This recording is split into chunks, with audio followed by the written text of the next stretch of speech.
Welcome everybody here at Tent in Rotterdam, and also welcome all the people in the Zoom. Today for our third XR lunch, which is an initiative that is framed within the Realities in Transition EU project, and also is in collaboration with Duke University Kunshan. Today we invited Joost Rekveld, somebody we know each other for a very long time. Joost I got to know as an experimental filmmaker, and currently he's also venturing off in the realities of the XR, or how to extend basically from that point onwards. And he will give us a presentation who will be roughly 45 to 50 minutes, and then we will open the session for a Q&A. And the Q&A is also available through the chat in the Zoom. So if you have a question for Joost after the presentation, we will read out loud your question, and then we'll take it from there. So without further ado, please welcome Joost Rekveld. Thank you. Thanks for the pizza. It's a lunch lecture. So I'm still digesting the pizza I just ate a little bit. It's going to be a bit of a speculative talk. I'm still mostly a filmmaker, but I'm very interested in realities, and also I'm very interested in non-human perspectives. So I'm going to give a rather speculative talk, and I have a few sections. So first I'm going to talk about VR as an empathy machine. Then I'm going to talk about the idea of non-human perceptions or sentience or things like that. Then I'm going to talk about sensory augmentation or degradation or change, sensory modification you could call it. And then at the end I will talk a bit about some personal experiments. I'm not presenting really a manifesto. I'm also not talking about things which are at the moment the core of my practice. It's a kind of thread which has always interested me and which keeps interesting me also towards the future. So this last part will be also quite speculative, and then it will sort of fizzle out, and then I hope you have some questions so we can start a discussion. So first about VR as an empathy machine. I mean, I'm here with this consortium, so there's lots of people in this room who know a lot more about VR than I do. But as far as I know, like from the beginning, VR has always had the kind of threat also of enabling the idea of other perspectives. So this is, I think, a famous precursor, the sword of Damocles, like this sort of installation hanging above the head of the user, and then linking up to this computer in the back. It's early 60s. And then the maker of this, Even Sutherland, was dreaming in this time, like 1965, about what he called the ultimate display. So I'm citing a little bit of what he wrote. "We live in a physical world whose properties we have come to know well through long familiarity. We sense an involvement with this physical world, which gives us the ability to predict its properties well. For example, we can predict where objects will fall, how well-known shapes look from other angles, and how much force is required to push objects against friction. But we lack corresponding familiarity with the forces on charged particles, forces in non-uniform fields, the effects of non-projective geometric transformation, and high inertia, low friction motion. A display connected to a digital computer gives us a chance to gain familiarity with concepts not realizable in the physical world. It is a looking glass into a mathematical wonderland." So what I like, I mean, this is just a part of his sort of, I don't know if this is familiar to, I guess it's familiar at least to some of you. So he fantasizes about this ultimate display in many ways. My internet connection is unstable, sorry. But what I like a lot about this fragment is that he's really thinking about perspectives which are not the usual everyday human perspective. So he's really thinking about, well, the time when they were working on atom physics. So he's thinking about charged particles. He's thinking about outer space. He's thinking about all kind of extreme physical scenarios, which I find is very interesting. So this is already really from the beginning. And then, so this is even before the sort of first wave of VR. And then now if you look at VR and the also becoming it a mass medium, there's lots of projects like, for instance, this one is Alejandro Inarritu, Carne y Arena, where you sort of, I have to look at the sound. So you're basically, it's a project where you're taking the place in a very literal way, like you're looking at events from the perspective of Mexican refugees trying to cross the US border. So this kind of Hollywood production value, big production, I guess most of you are familiar with it. So that's really the idea, okay, if you put yourself in the shoes of somebody else, literally in this perspective of this other person, you will also acquire some kind of understanding of this viewpoint like this, which is something which we'll talk a bit about later. I'm not sure that's really true. There's another project like that by Gina Kim, Bloodless, which is a bit similar. Which is based on the US military bases in Korea, and also the whole culture of prostitution and drugs around these bases. And you're sort of looking through the eyes of a female prostitute in that environment, also with the idea that it will sort of produce another kind of engagement or understanding of this perspective. There's other people like that. There's Marlene van der Werf, who's a Dutch VR artist who has a couple of projects which also work along these lines. And then there's one of my favorite projects is by Jennifer Canari Nikolova. I don't know if that rings a bell. She's working in Holland, and she has been developing for a long time this project called Labyrinth Psychotica, which started as an art project and basically became like a kind of psychosis simulation machine, where this is actually now more geared towards people like, for instance, in the police or in hospitals. And you go through this VR experience and you basically experience what it is to have a psychosis. So that's in a very literal way also used for training, so that people can actually understand what this is about. Well, I think there's a lot of interest in this. This is just a few examples I know. So I guess if I know this and I'm not a VR expert, this must be something huge which is going on. What I find very interesting is that to some extent it really works. Like this Labyrinth Psychotica has a lot of success. People really report that they understand the patients they are dealing with in a very different, much more embodied way. But then there's also problems like, for instance, with the Inarritu project or even with the Gina Kim project, there's lots of also criticism on how VR is not perhaps a shortcut to political understanding. I mean, that just putting on this helmet doesn't necessarily mean that you really understand all the details of such complex political situations. So then, oops, there's a bit more.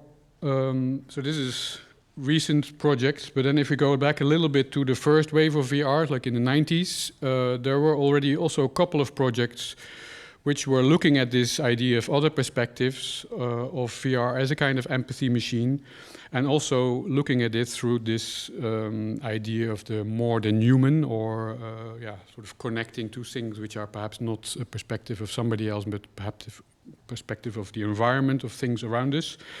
And then there's one project which I've never seen because I was not into VR at that time. It's Osmose by Char Davies from 1995. And I also cite her because she writes that the work is based on her belief that traditional interface boundaries between machine and human can be transcended even while reaffirming our corporeal reality, and that Cartesian notions of space, as well as illustrative realism, can effectively be replaced by more evocative alternatives. Immersive virtual space, when stripped of its conventions, can provide an intriguing spatio-temporal context in which to explore the self's subjective experience of being in the world as an embodied consciousness in an enveloping space where boundaries between inner and outer and mind and body dissolve. So these are some images of Osmose. I guess that's a project which should be also familiar to at least some of you. What I really like about the project, I have never seen it, I only seen documentation of it, is the fact that the waiting outside before you actually go in also really becomes part of the whole installation. And also the interface, I don't know if you remember, the interface is really the body, like it's you're using your breath as an interface. So it's based on Char Davis's experience as a diver.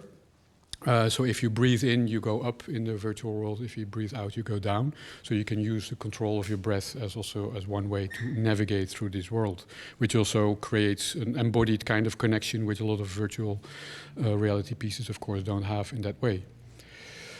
Okay, so this is another image from Osmose, because I wanted to go here to sort of close this first part of my talk about VR as an empathy machine. And this lady here is Lorraine Daston, who's a philosopher and historian of science. And she wrote a great, I have a lot of quotes, so I'm again quoting, great piece about perspective as something, basically about this idea of what it means to be in somebody else's shoes. So I'm quoting her. The language of perspective carries with it weighty assumptions about what it means to understand other minds. Within the model of a world divided up into the objective and the subjective, and armed with a method of sympathetic projection, understanding another mind could only mean seeing with another's eyes, or smelling with another's nose, or hearing with another's sonar, depending on the species. Put yourself in his place. Here I can only hint at the several intellectual and cultural shifts that created the perspectival mode. The habit of interior observation cultivated by certain forms of piety, the increasingly refined language of individual subjectivity developed in the 18th and 19th century novel, the equation drawn between sensory experience and self by sensationalist psychology, political and economic individualism, the cult of sympathy, which expanded to embrace first children, then animals, and finally denizens of other times and places. So in this way, perspective is not simply another form of subjectivity. It is the apotheosis of subjectivity as the essence of mind. So what I like a lot about this piece, where this is from, and also from this quote, is the fact that she shows that perspective actually is also something which is really constructed. This idea of subjectivity is really linked to a philosophical position which we have acquired and constructed over many centuries.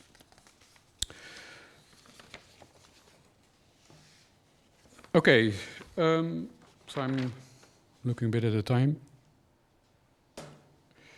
Okay, part 2, non-human perspectives and such. Well, this slightly scary man is Alfred North Whitehead, a philosopher, and he is summoning this other scary man, Francis Bacon. And I'm going to also read another quote to you, which is a quote from Francis Bacon by Alfred North Whitehead. Alfred North Whitehead is a really interesting philosopher who thought a lot about how basically everything has a kind of perception, like we have perceptions, but if you go down, let's say, ontologically to animals or things, they also perceive or interact with each other.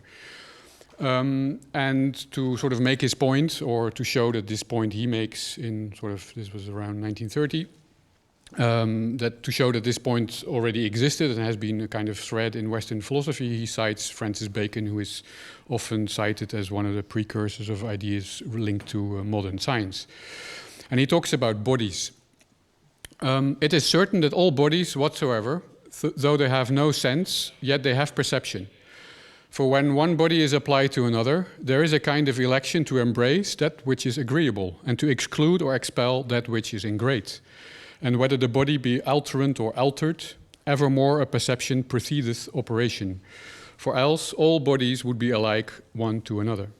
And sometimes this perception, in some kind of bodies, is far more subtle than sense, so that sense is but a dull thing in comparison of it.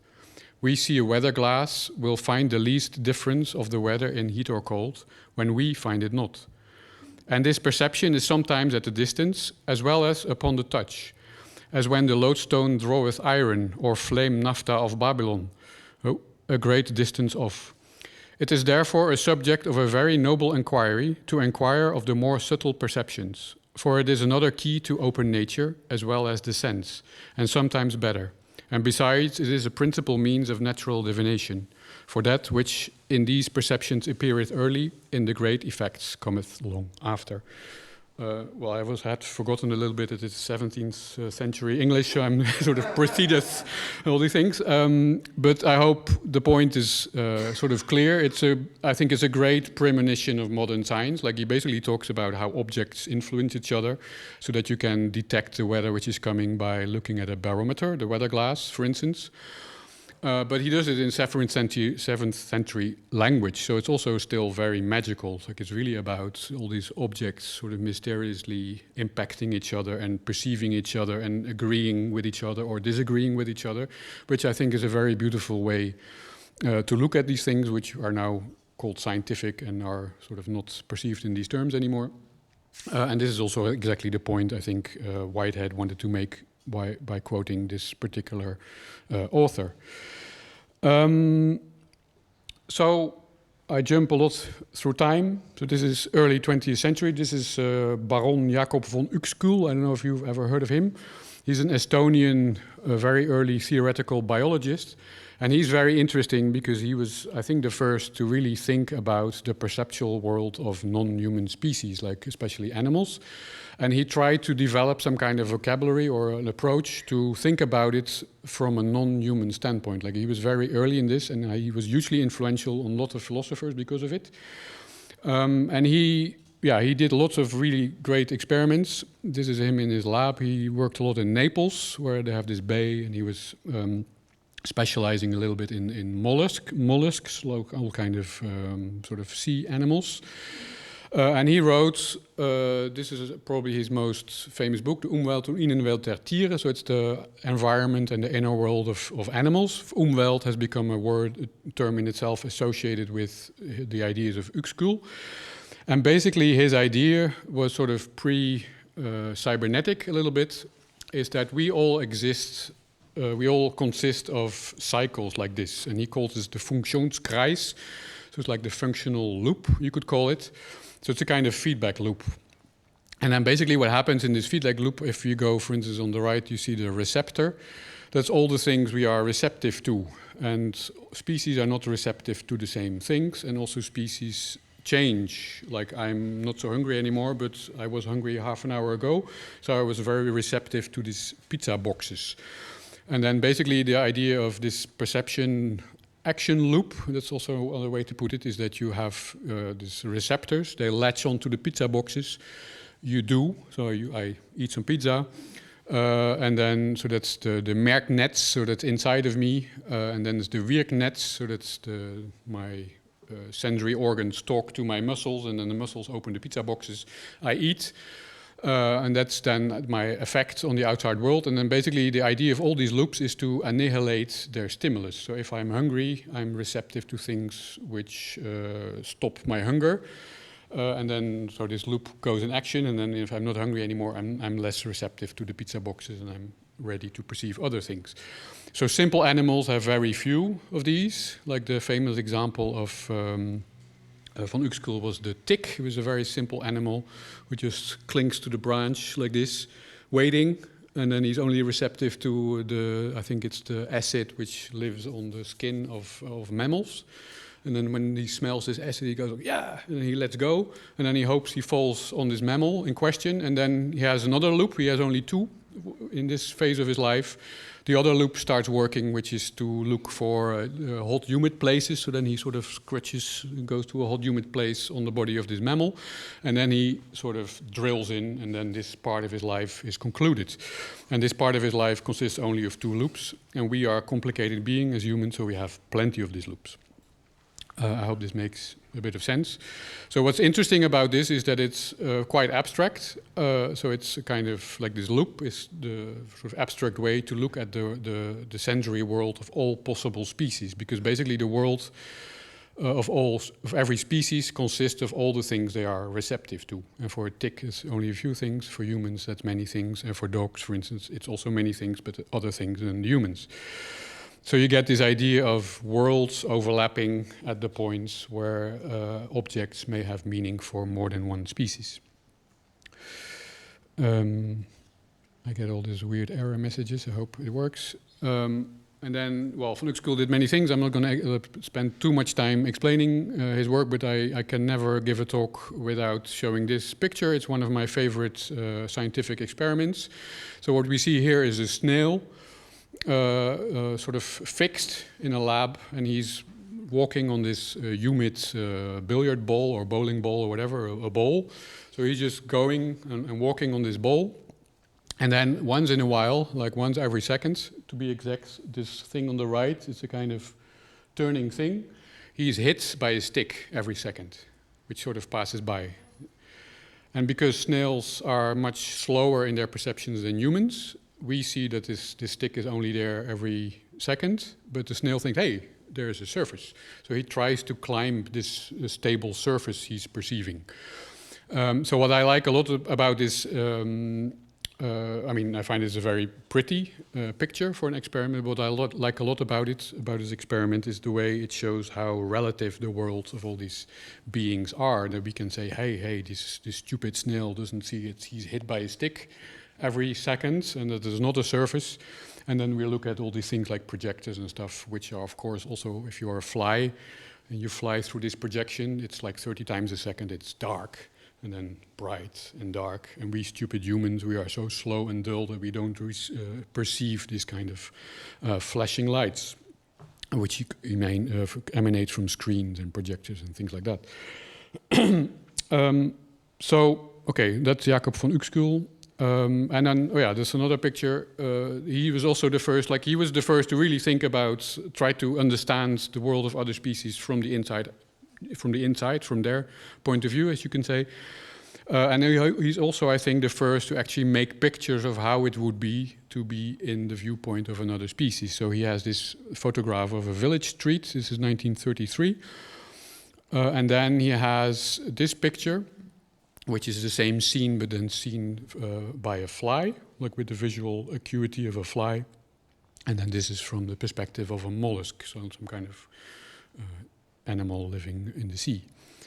So this also, as far as I know, the first time somebody really tries to make a picture to represent this other non-human viewpoint. If you have other leads in the direction, if you know of somebody else who did that before, I would be very happy to know. Okay, so we talked about non-human viewpoints. We talked about Jacob van Uxküll trying to understand the world of other species. And then this friendly person is David Abram. And David Abram is, I think, the originator of the phrase more than human, which is on the slide of this. So he thought of that, I think that's for the first time as this formulation. And David Abram has a great life. Like, he lives a lot outdoors, and his books are super interesting to read, and they're full of rendezvous with whales and all kinds of species. Like, he has his life, in the wilderness somewhere I think in the east of Canada. And he talks about empathy and about communicating with these other species through the body. So I'm going to, again, quote. So I'm reading a citation of him. When he talks about an encounter with sea creatures. My encounter with the sea creatures had initiated me into a layer of language much older and deeper than words.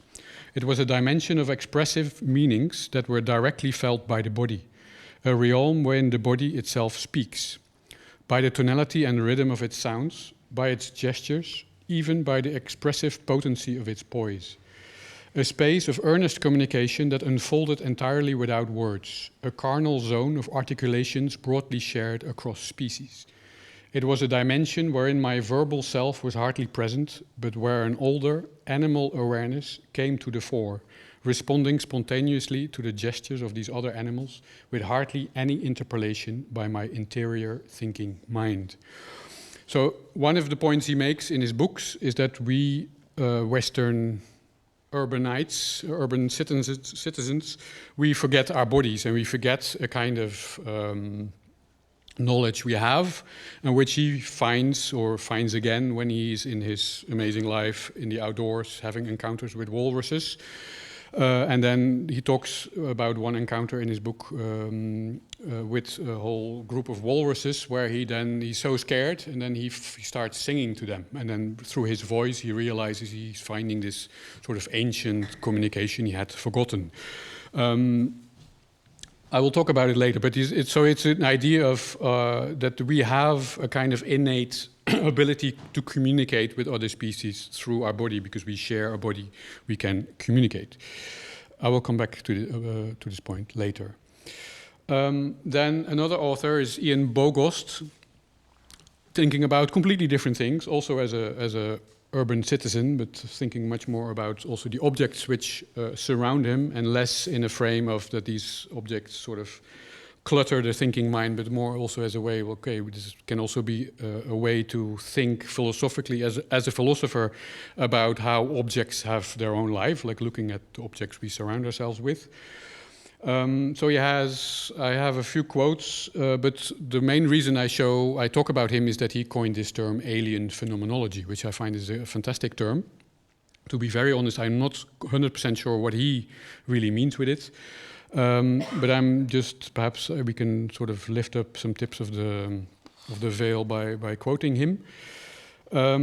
Just as the astronomer understands stars through the radiant energy that surrounds them, so the philosopher understands objects by tracing their impacts on the surrounding ether. So that resembles a lot this quote by Francis Bacon, Whitehead quoting Bacon. But he also talks about experience. Counterintuitive though it may seem, the characterization of an experience through supposedly objective evidence and external mechanisms leads us farther from and not closer to an understanding of the experience of an entity. So that resembles a bit what von Uxküll was thinking about, like these kind of loops. So you basically look at as a species, and you try to reconstitute the loops of that particular species from the outside looking. And then you can say, okay, I can understand the tick because I know it has these two loops in this phase of his life, so I can understand what the tick is about in that period. And Ian Bogost uses an approach a bit similar to that to look at machines, like you look at the inputs and output of computers, and then perhaps you can understand what a computer feels or what it is affected by or what is meaningful to a computer. Like you can understand the world of a computer, and then perhaps the computer is a very bad example because it can do so many things. But if you have, for instance, a camera, a more simple device, you can get to an understanding of how a camera is in the world. Okay, and then the last quote by him. Unlike objective phenomenology, alien phenomenology accepts that the subjective character of experiences cannot be fully recuperated objectively, even if it remains wholly real. In a literal sense, the only way to perform alien phenomenology is by analogy. The bat, for example, operates like a submarine.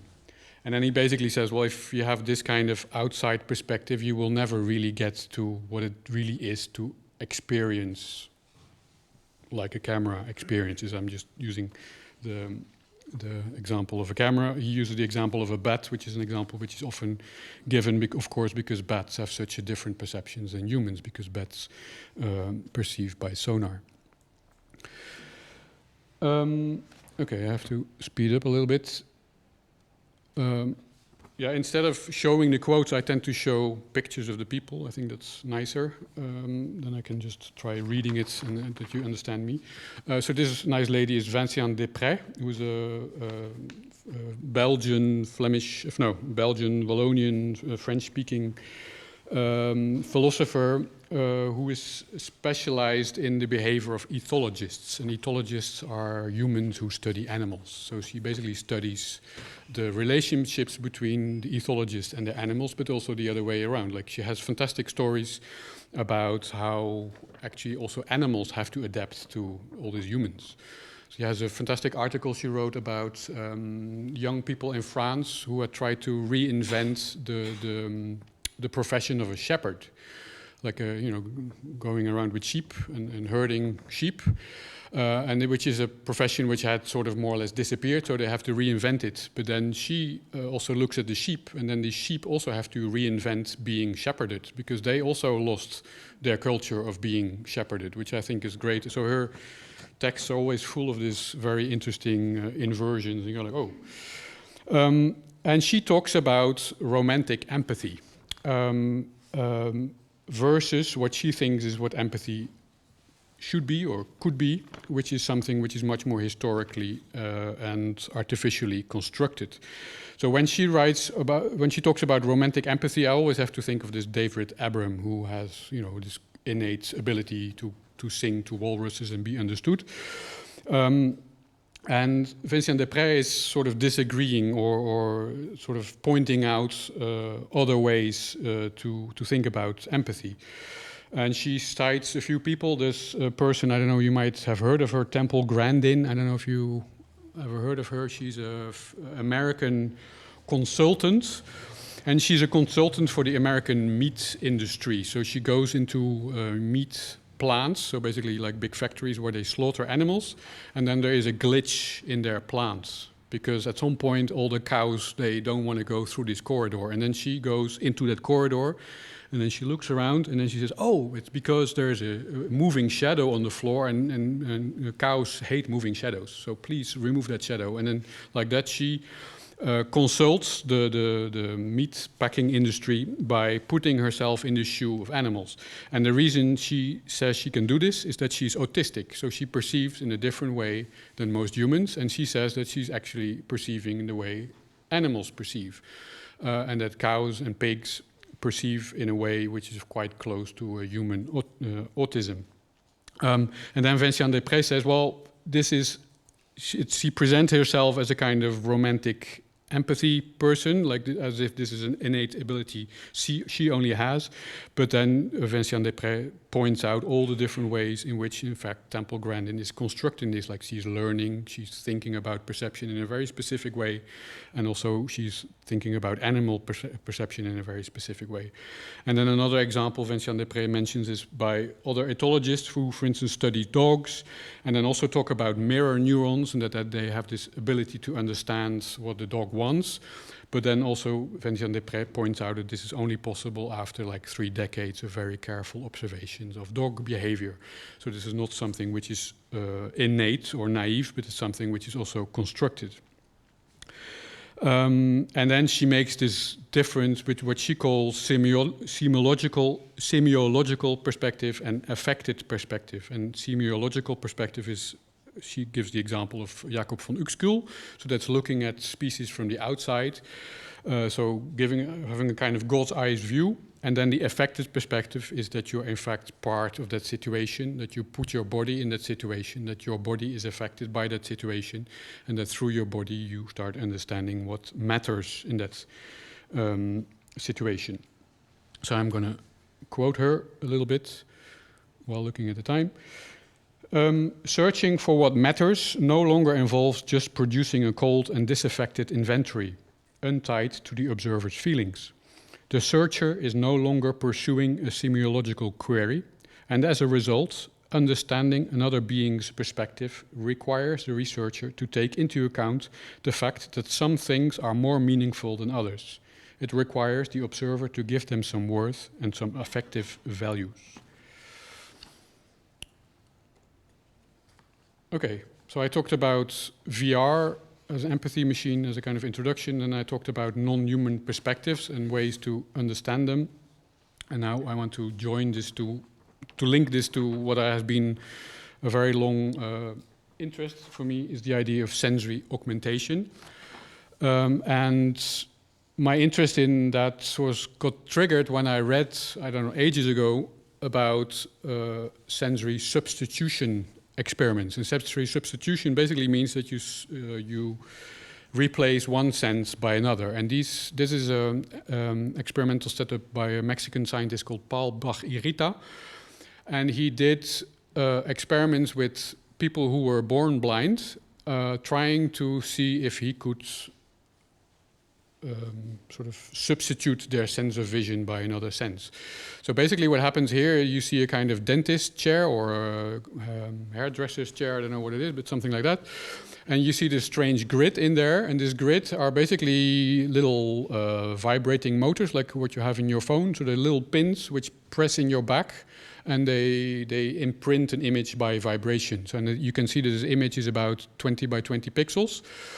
And then behind the chair there's a video camera, and then this image is translated into a pattern of vibration on the skin.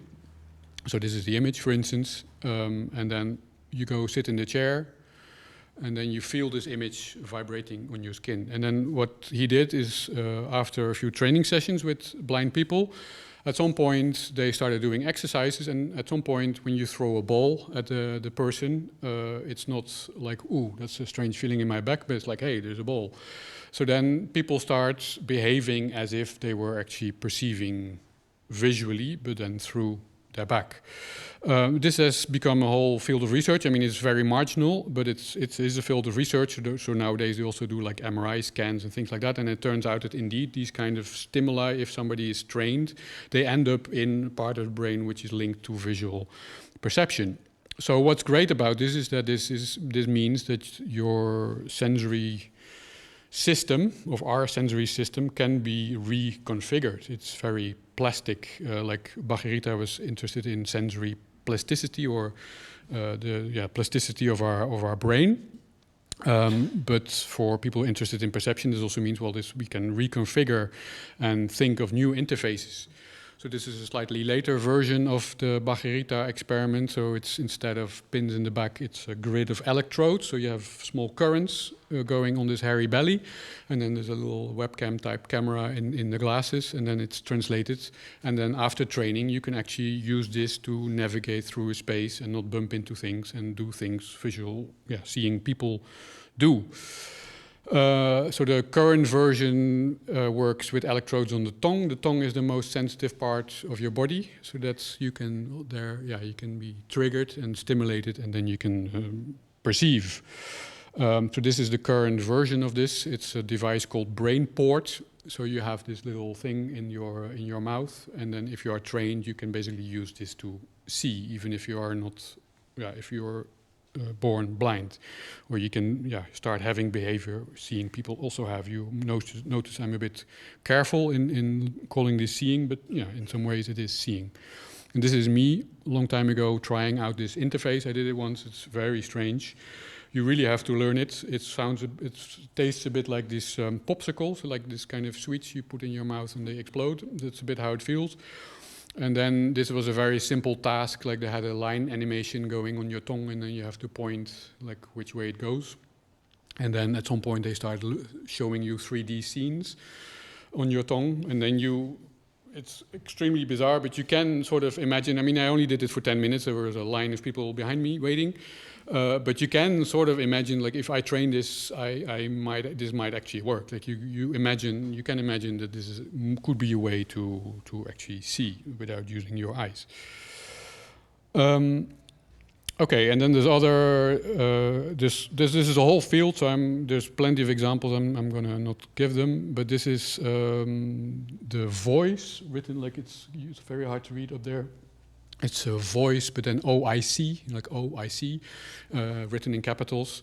This is actually an app on Android and iPhone, and it basically what it does, it translates a visual image into sound. So you're listening to a kind of fax machine all the time, and by detecting the changes in the fax machine, the sound of the fax machine, you can actually also navigate around.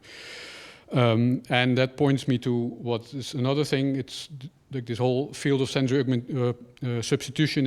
It's about plasticity. Like we can learn amazing things, amazing ways of perceiving we have never experienced before. But this only works if you wear this all the time in your life, where things have meaning. And that's how it also connects, I think, to what Vincent Després was talking about. So this is. What's nice about the voice is that it has a users community, and there's some people who have been using it for 20 years, like, for instance, this lady who is born blind and then can now actually see if she has mail. And she has a diary. I mean, it's really fantastic material. I got a sign that I have to look a bit towards the end. We'll see where it goes. Okay, so this is only about sensory substitution, and I was talking about sensory augmentation. There's also plenty of examples of projects like that. This is, I think, the most amazing because it's so simple. It's a project called Feel Space, and I wanted to look up which university it was. It's in Germany somewhere, I think Dresden or Osnabrück, but I'm not sure. We can look it up.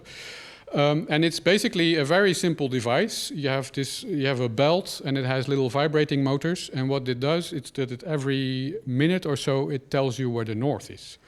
So it's like a compass, but it's an embodied compass. So everybody with an Arduino and vibrating motors can build this at home. It's very simple to do.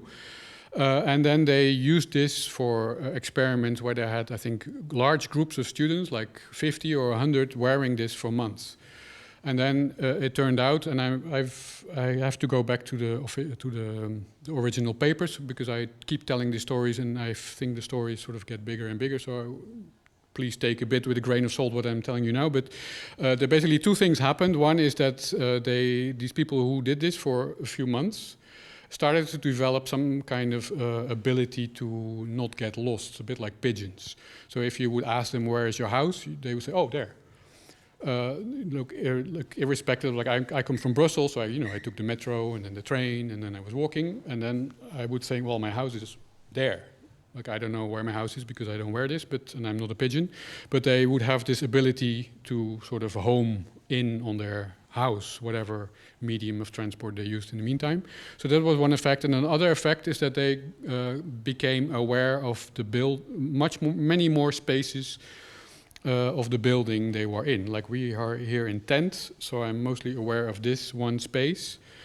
But when you wear this, you would be constantly aware of also all the spaces you traversed before entering this space. So you would be aware of the entrance lobby, of the stairways, of the corridor, all these kind of places at the same time.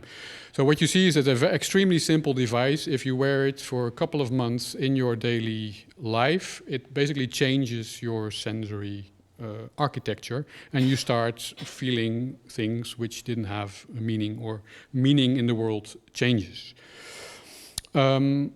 Well, there's many artists working with these things. This is, I think, one of the most famous examples is a Spanish artist called Moon Ribas. And she has different vibrating motors on different parts of her bodies, and they're hooked up to seismic sensors. So basically, through the internet, she's always hooked up to the seismic activity of the planet. I'm not going to show it now, but there's a short TED talk online where she explains that she had to learn this, and that after a few months, it really became a kind of sense where she really became sort of intimately connected in a very embodied way with the physical life of the planet. So if there's always seismic activity somewhere on the planet, and she is basically feeling it. So there's a little TED talk I'm not going to show. Okay, so I talked about VR as an empathy machine. I talked about non-human perceptions. I talked about sensory augmentation.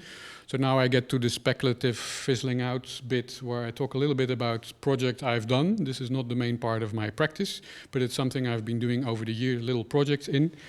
And it's more serves as a kind of speculation of what it could be or how these threads could be connected.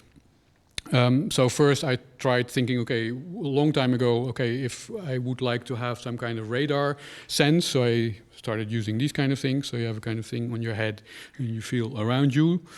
Then I got really interested in electrical senses. Some animals have sensors for electrical phenomena. This is a sensor for electrostatic fields. So I made this little thing again, but then instead of these sonar distance sensors, it has little antennas which pick up electrostatic fields. And electrostatic fields is the kind of thing you feel before a thunderstorm happens, or if it's winter and you pull a woolen sweater, it starts sort of crackling like that. That's that kind of situation of tension you can feel with these kind of sensors. So basically, you have these things on your head, and then it goes through some kind of Arduino type thing, and then there's this vibration motors on your arm, so you can actually feel these things. I tried going out with this, but then I realized I looked like some kind of cyber Jesus with some kind of.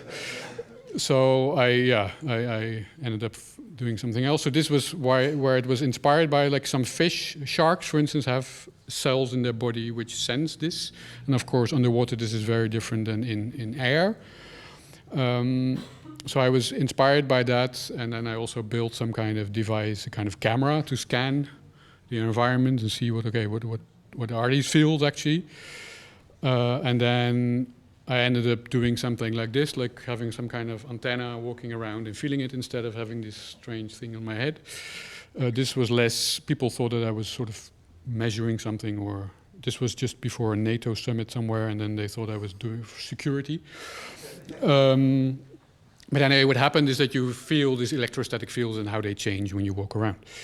And then I made visualizations of that, and also together with recordings of the audio, and put them in a kind of, this is pre-VR, like a kind of stereoscopic installation. You can sit and then you go through this walk I did, but then with the real-time sound and with visualizations of these signals. My screen keeps jumping around. And then there's another project, which will be the last thing I talk about, which was based on a piece by these two great people, Steina and Woody Vazulka, famous video artists, and also connected to, very intimately connected to the practice I have now. I'm really interested in analog video signals and things like that at the moment. And one of the pieces they made, well, they made many pieces, is a piece which is called Reminiscence. They made two like this. Telch is another one. They made them more or less, I think, in the same year.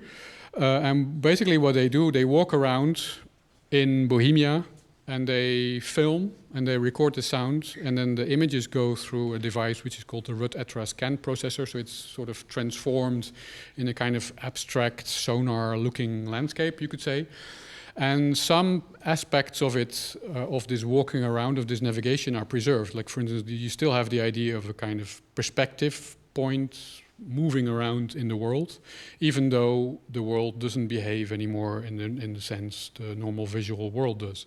So for me, this piece, I always found it amazing, these two pieces, not only because of the way they look, but also more philosophically because of the sort of, for me, how they evoke the possibility of a radically different type of perception.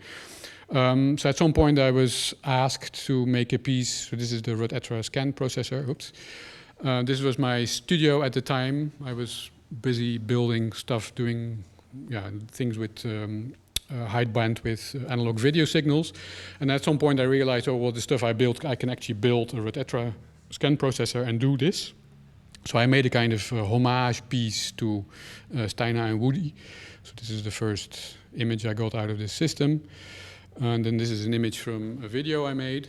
And then basically what I did is the same. It's a kind of remake of their pieces. So at the time I was living in Amsterdam, so it's basically a walk from the nearby power plant, electrical power plant, to my studio. And I had to, on the way I take the metro, I do all kind of things. And then I film, I record the audio, and I also record the electromagnetic vibrations in the air. And that's an idea I stole from Christina Kubisch, who's here on the right, who has been organizing electrical walks since 2004, I think, 2003. And basically she built special headphones where there's basically a little coil in there and an amplifier. And what the coil does, it picks up electromagnetic fields around you. So if I would do it here, you would hear the sound of my tablet here, you would hear the sound of the things going on in the video projector, perhaps a little bit of the camera. And so basically you hear all the inner life of all these devices we surround ourselves with, which is really beautiful. So these electrical walks are really great because you hear all these different sounds, which are not actually sounds, but vibrations in the electromagnetic field that surrounds us. So I built a similar device, much more clunky, but also more sensitive. So it's really kind of, you really pick up the fields in a kind of landscape, so really like a kind of cityscape. So I was recording image, sound, and these signals, and then I was also using these signals to transform the video images. So this is me on the road, and this is the actual piece. I will show only 1 minute of it, somewhere here.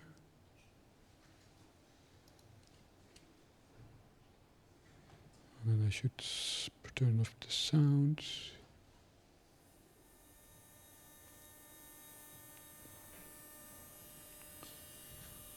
So the sounds you hear are a mixture of the actual sounds in the environment and all the electromagnetic sounds, vibrations you pick up with these coils.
Okay, I'm cutting it off here. It's a piece of, I don't really remember how long, 15 minutes or so.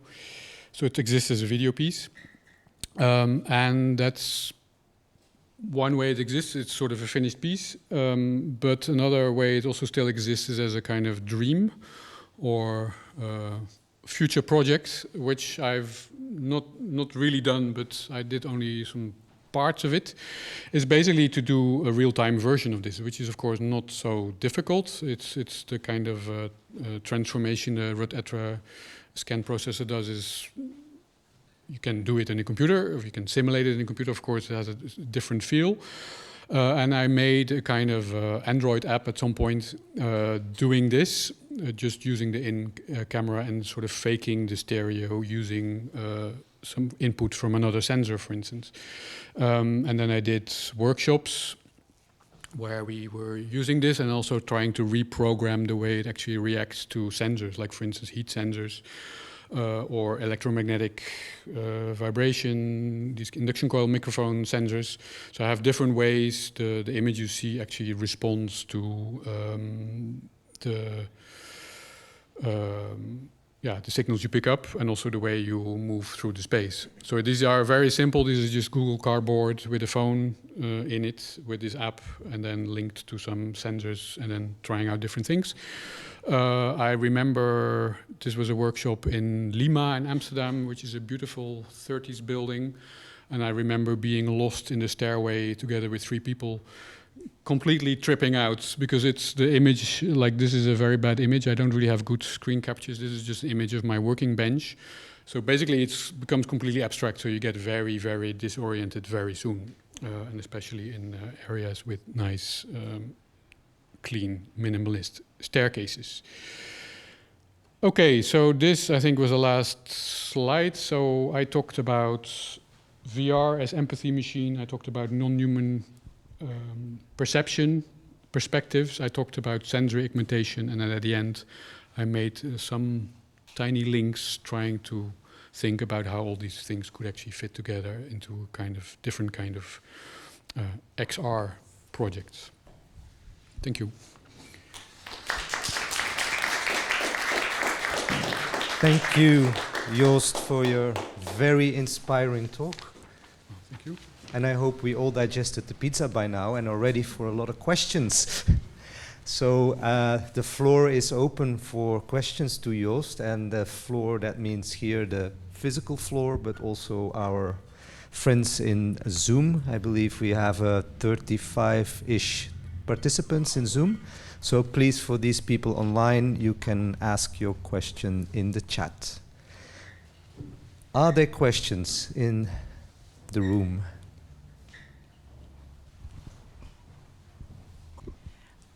Yeah, hi.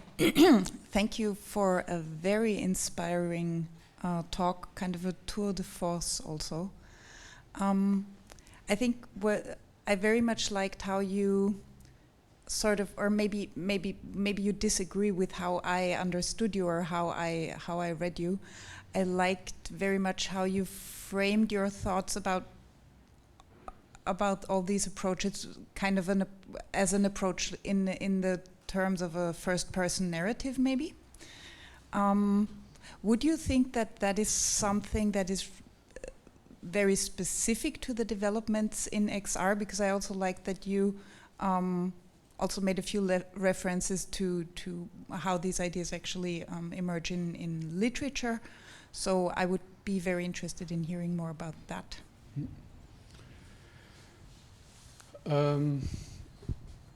Yeah, I'm not a really XR or VR specialist, and perhaps also because of that reason is that I've always associated with first-person narratives in some way, and I think the point of this talk. I mean, I was also really thinking, like, what's actually my point, and I think somewhere it is about looking for other possibilities, and are there other possibilities? And I also have to think of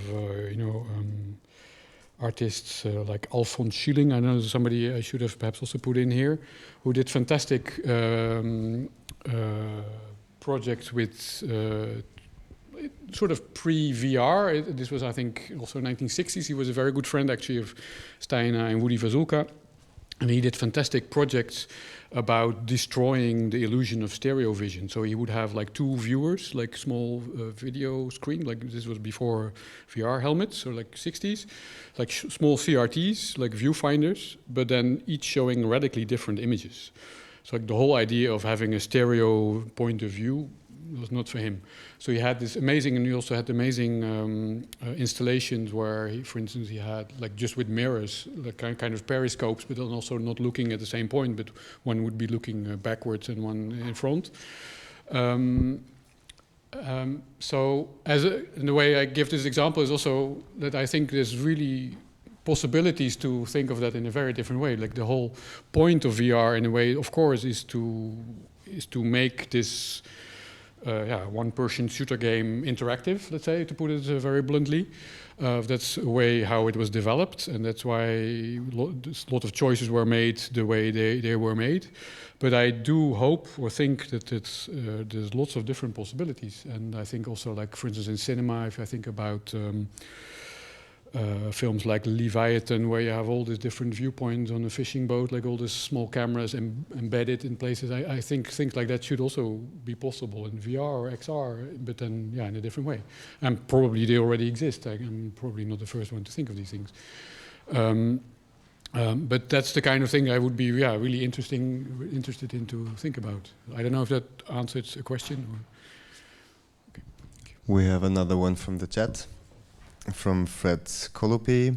Joost, how do you feel your personal epistemology, sense of what knowledge is, has shifted over the past several decades, given the wide variety of practices you employ to knowing? Whoa. Hi, Fred. Long time no see. Yeah. Well, Fred Colopi is a worldwide expert on visual music, which is how I started to make films. So he's basically asking, like, why are you talking about XR and not about visual music? I think that's another way to read the question in a more down-to-earth way. How has it changed? Well, I think I'm not sure it has changed that much. I think and now I'm answering the question, which is perhaps not the same question, is like, how does this link to things like, for instance, visual music?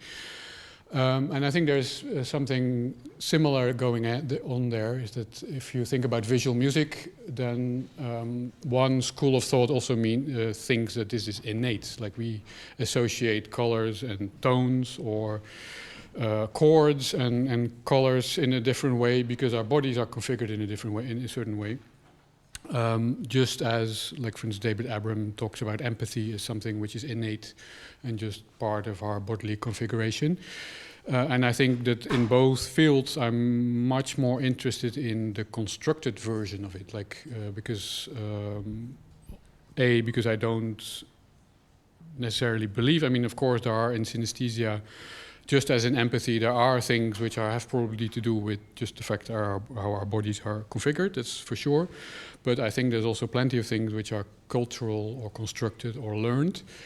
One is that I really think that, and the second point is also that as an artist I find it's a much more interesting position to take, because then you still have work to do. Like if you are interested in synesthesia and you want to make a perfect image and sound fusion, if the rules are fixed, there's not much you can really do as an artist. And if the rules are not fixed, you can actually come up with a coherent system of links and then compose these audiovisual relationships. And this is, I think, works in exactly the same way that these ideas of empathy or navigation through a world, of course, are things which are just linked to the fact that we have bodies of a certain type.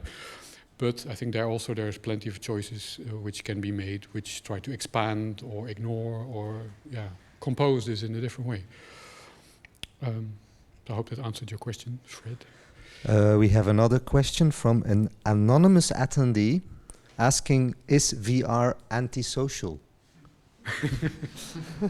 Well, I'm in a group with in a room with about 20 people, so I'm not sure. But of course, we're not in VR. I'm not sure I'm the right person to answer this question, and I feel an agenda behind the question. But I don't know. I don't know. Perhaps somebody here has an answer to it.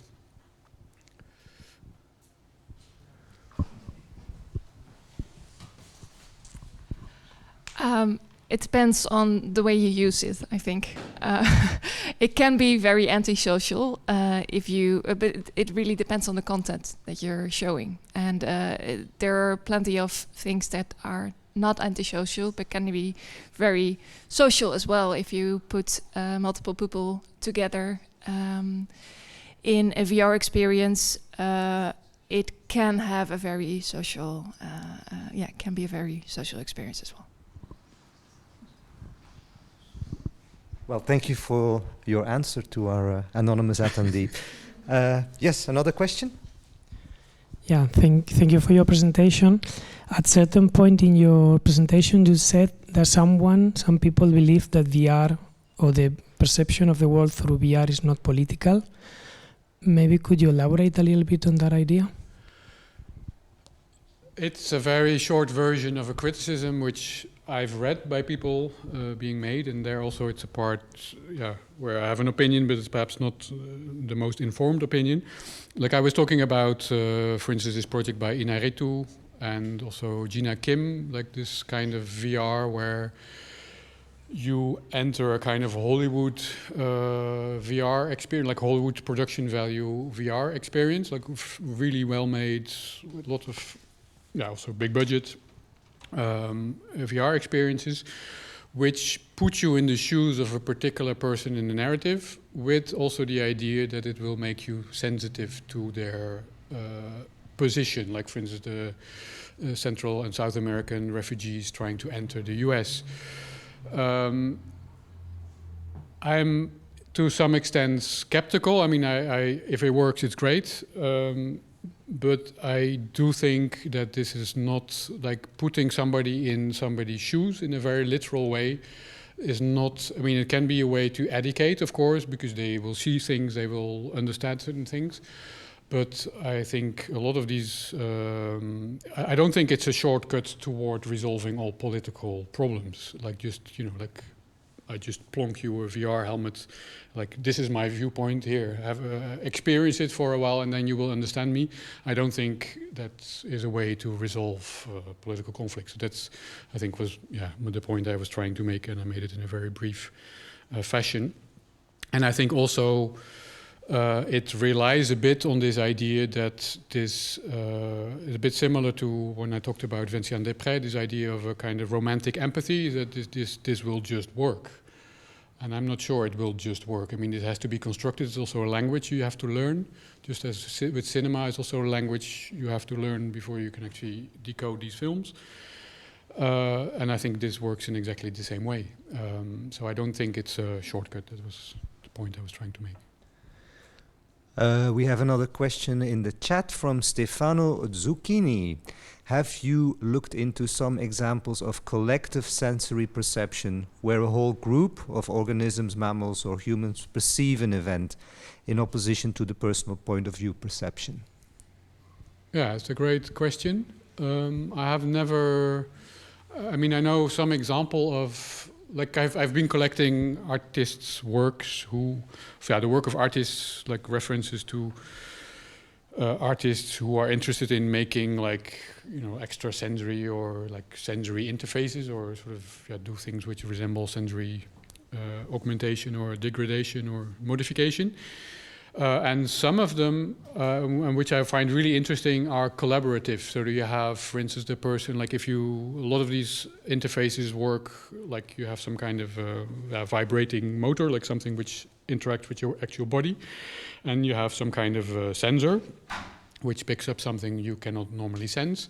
And a lot of them, of course, you are wearing these two objects on your body and you walk around. But I know some examples where this is actually collaborative. So there's one person carrying out around the sensor through an environment and somebody else actually sensing what it picks up. So that's a crowd or swarm of only two. But yeah, I think it's a super interesting suggestion to also develop further. I think it's a really interesting way to think about it. And I see another one popping up in the chat. Eric asks if you think that shifting cosmologies could help to switch the anthropocentric social imaginaries. Well, I think it's a bit similar to the shortcut answer I gave before to the question about this single-person VR as a the political value of it.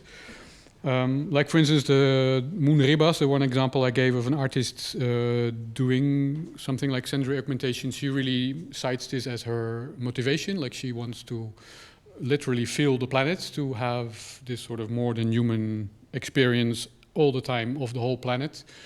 And I'm sure that will change your perspective. I mean, in a also political way, that you are then...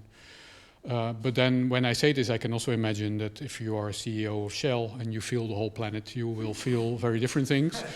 You feel all this beautiful seismic probing going on to extract even more resources. So even that is not a shortcut, I guess, to people having people agree with your viewpoint. On whatever, however sympathetic it may be. So even there, I don't think these things are really shortcuts to actual philosophical or political discussions. But I'm sure, like, feeling the planet, of course, it will change your perspective. That's for sure. All right, Joost, thank you again for your talk, for your presence here today. Thanks for the I would invitation. like to thank also all our people in the online space.